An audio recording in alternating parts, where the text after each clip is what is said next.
Bom, olá pessoal, aqui é o William Jacob. Iniciamos neste momento mais um estudo das obras de Leon Denis, dando sequência ao livro O Porquê da Vida. A gente já se encaminha aqui. Hoje nós concluiremos o capítulo 6.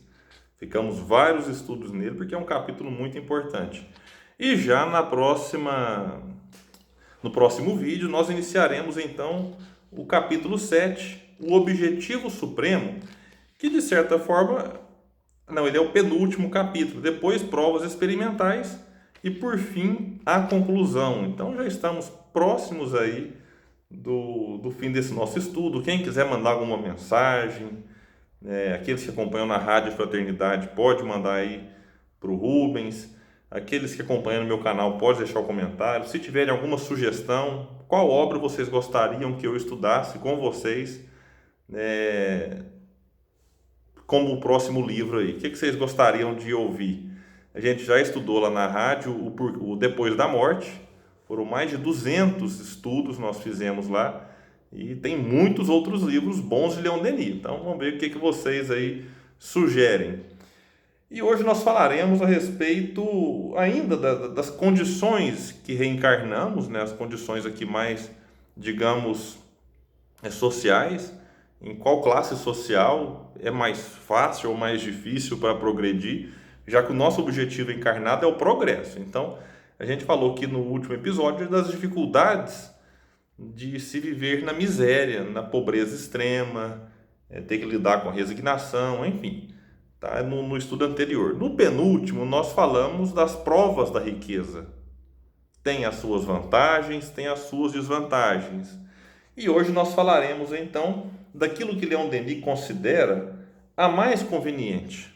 E ele vai dizer o seguinte: uma condição modesta seria mais conveniente para o espírito desejoso de progredir, de adquirir as virtudes necessárias à sua ascensão moral. Então aqui ele não fala que é a única condição para se evoluir. Ele fala que a mais conveniente é uma condição modesta.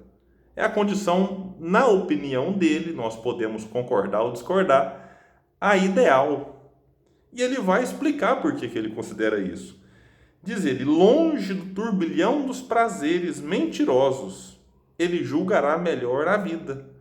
E aqui ele se refere basicamente de uma prova mais ligada àqueles que reencarnam com a prova da riqueza, em que muitas portas tentadoras se abrem. Se o indivíduo não tiver força suficiente, ele se perde naquela encarnação. É fato que quem tem muito dinheiro, quem tem muito recurso, tem muito mais possibilidades materiais de se afastar daquilo que de fato interessa para o espírito. E às vezes o indivíduo se perde por conta do excesso de facilidades, que a riqueza eventualmente lhe traz.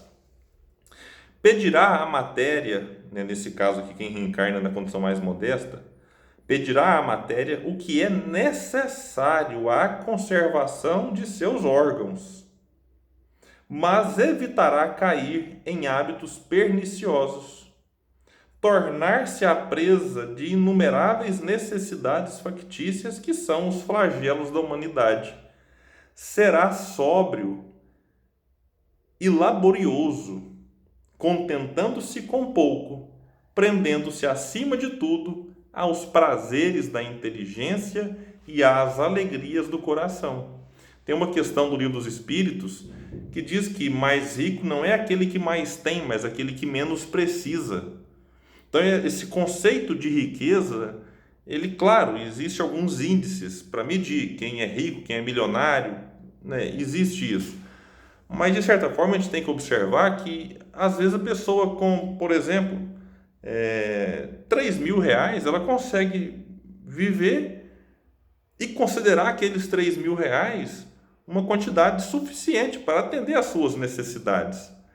E a gente pode olhar alguém que vive, por exemplo, com 50 mil, que de repente tem dificuldade de ter o equilíbrio financeiro, porque não consegue se organizar com aqueles 50 mil reais. Então, ele vai estar sempre com uma demanda para ser atendido, sempre com uma necessidade não suprimida, enquanto aquele com 3 mil reais pode se julgar ali satisfeito com aquilo que ganha e consegue então se manter com isso.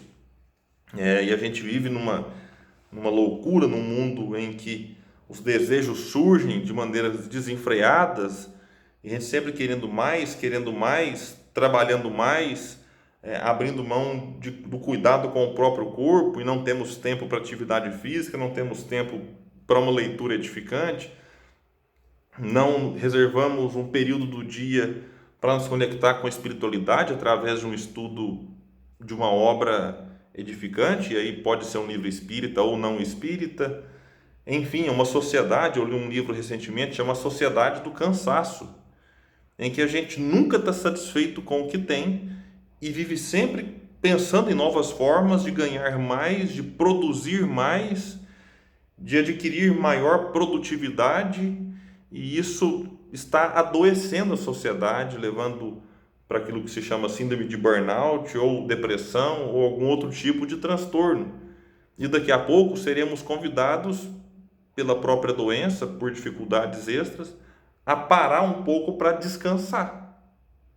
Só que às vezes essa parada que a vida nos impõe, a gente vai descansar, mas vai ficar com algumas sequelas daquele período em que pensávamos única e exclusivamente em produtividade, em produzir mais, em render mais. E aqui eu não digo só do ponto de vista financeiro, vivemos uma loucura, inclusive, em relação às redes sociais, em que queremos muitas curtidas, muitos inscritos, muitos seguidores, e aquilo que de certa forma era um hobby passa a se transformar quase que numa obrigação. E aí somos obrigados a ter cada vez mais, e tem um lado positivo, de que dependendo daquilo que a gente produz pode ajudar os outros, mas tem um lado negativo de que se eu não cuido de mim mesmo, daqui a pouco eu estarei doente e deixarei de produzir. Então o importante, até para aqueles que divulgam o espiritismo, é buscar um equilíbrio, para que a partir desse equilíbrio a gente consiga produzir conteúdo num ritmo que a gente consiga produzir por muito tempo. E não produzir muito por muito tempo e daqui a pouco ficar afastado, como eu vejo muitos companheiros. Então a gente precisa conciliar muitas coisas na vida. E voltando aqui para a questão de rendimentos, de ganhos, é interessante observar. Será que vale a pena trabalhar tanto, trabalhar 16 horas em alguns casos, pessoas que fazem 2 turnos?